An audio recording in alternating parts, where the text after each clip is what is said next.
Assalamualaikum warahmatullahi wabarakatuh.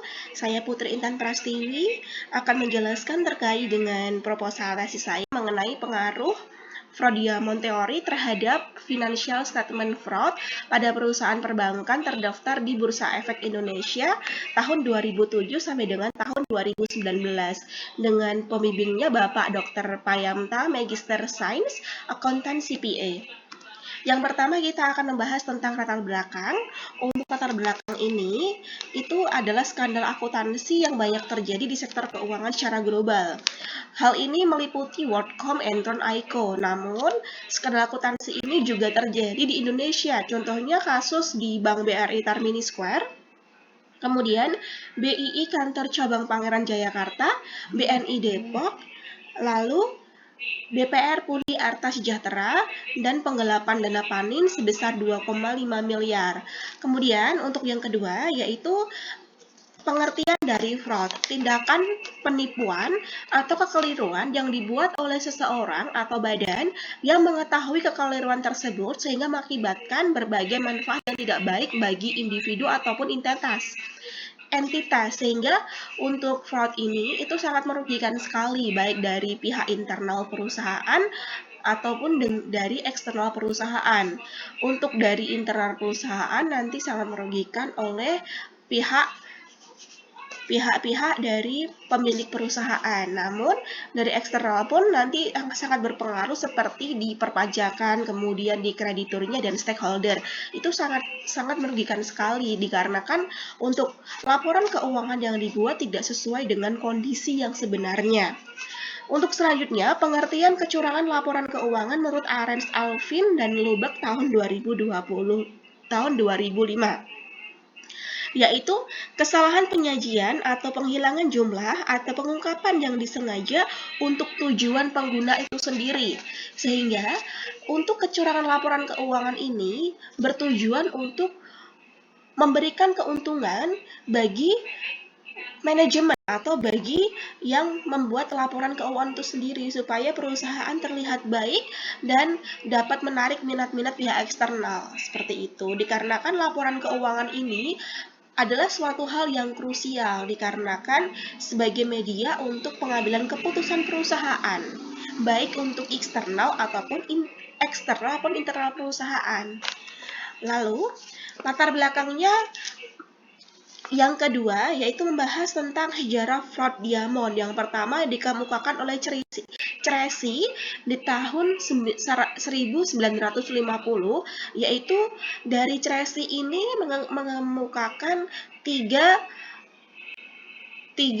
deteksi fraud, yaitu yang disebut dengan fraud triangle, meliputi tekanan, peluang, dan rasionalisasi. Untuk tekanan ini yaitu dorongan seseorang untuk melakukan tindakan kecurangan. Kemudian dikarenakan ada permasalahan pribadi ataupun dikarenakan adanya tekanan dari atasan. Dikarenakan harus membuat laporan keuangan yang sebaik-baiknya. Kemudian untuk peluang, yaitu seorang manajer itu memiliki privilege atau memiliki hak yang besar dalam mengendalikan perusahaan. Otomatis seorang manajer itu bisa mengendalikan ataupun memiliki peluang yang besar dalam melakukan kecurangan atau fraud. Lalu rasionalisasi itu adalah pembenaran atas apa yang dilakukan. Jika seseorang memiliki rasionalisasi, otomatis seseorang itu yang melakukan tindakan fraud itu akan membenarkan apa yang dia lakukan, yaitu tindakan fraud ini dibenarkan untuk keuntungan pribadi ataupun keuntungan dari manajemen itu sendiri. Untuk yang kedua, dikemukakan oleh Wolfe dan Hermanson di tahun 2004, yaitu disebut dengan Fraudiamont. Untuk Fraudiamont ini itu meliputi empat faktor. Yang pertama, tekanan, peluang, rasionalisasi disempurnakan ditambahkan dengan kemampuan atau capability.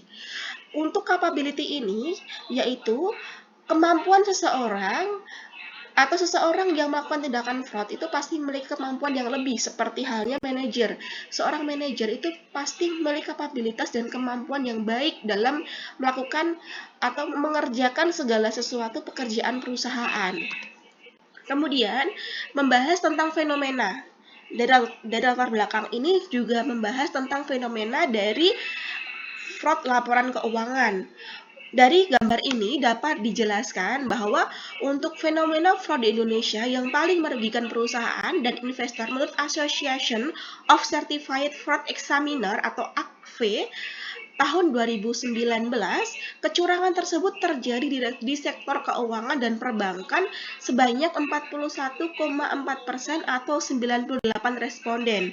Tindakan yang berbahaya karena perbankan merupakan sektor usaha yang dipercaya masyarakat untuk mengelola keuangan. Selanjutnya yaitu untuk penelitian dari Mailana dan Hartanto menyatakan 80% pelaku tindakan fraud di perbankan yaitu level manajerial. Pemicu utamanya yaitu tekanan finansial sebagai motivasi dan dorongan utama untuk melakukan tindakan kejahatan fraud seperti halnya terlilit hutang, kebutuhan, serta untuk kepentingan pribadi. Yang kedua, adanya peluang. Seorang manajer melakukan tindakan fraud atas kekuasaan yang dimiliki, sehingga dengan mudah mengendalikan kondisi perusahaan.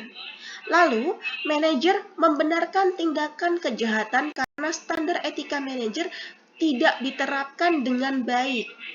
Selanjutnya, seorang yang di level manajer pasti memiliki kemampuan dan keterampilan bahkan intelektualitas di atas karyawannya, sehingga manajer bisa mengidentifikasi dan menggali peluang dan bisa memanfaatkan untuk melakukan tindakan fraud. Dari yang dikemukakan Meliana dan Hartanto tahun 2019 itu sesuai dengan teorinya Wolff dan Hermanson tahun 2004 mengenai fraud diamond. Kemudian, di sini saya akan menjelaskan dari latar belakangnya yaitu research gap. Di sini saya penelitiannya dari Omukaga tahun 2020. Dari penelitian Omukaga ini itu meneliti fraud laporan keuangan dengan menggunakan deteksinya yaitu fraud diamond, namun menggunakan dua model. Yang pertama model Jones di tahun 1991 diproksikan dengan manajemen laba dan Yoon model tahun 2006 dengan proksi manajemen laba juga. Namun, dari kedua model ini memiliki hasil yang berbeda. Perbedaannya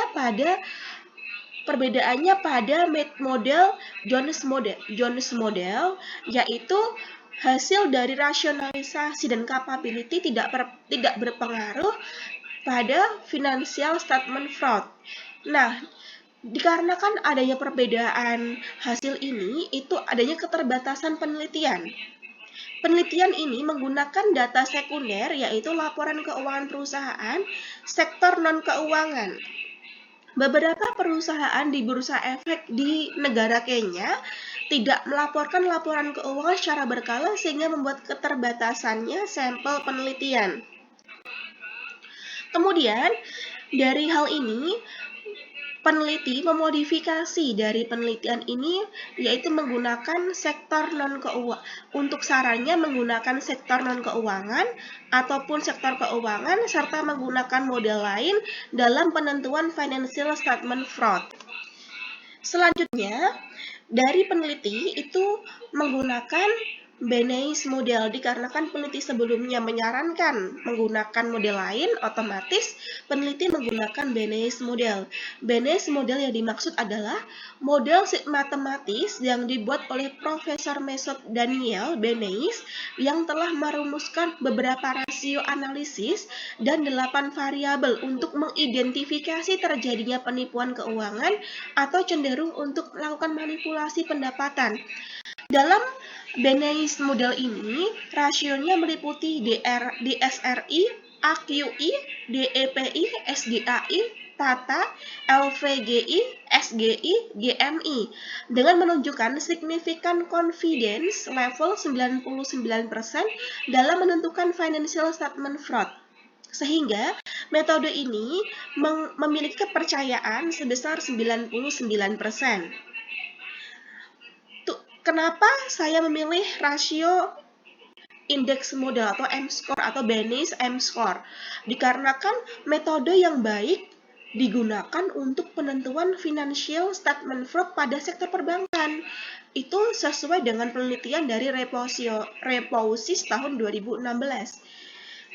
Karena Benese rasio indeks ini sangat cocok untuk sistem perbankan karena dapat membantu pengambilan keputusan kredit serta keputusan perjanjian utang yang berkaitan dengan akuntansi, sesuai dengan yang dikemukakan oleh Reposis tahun 2016.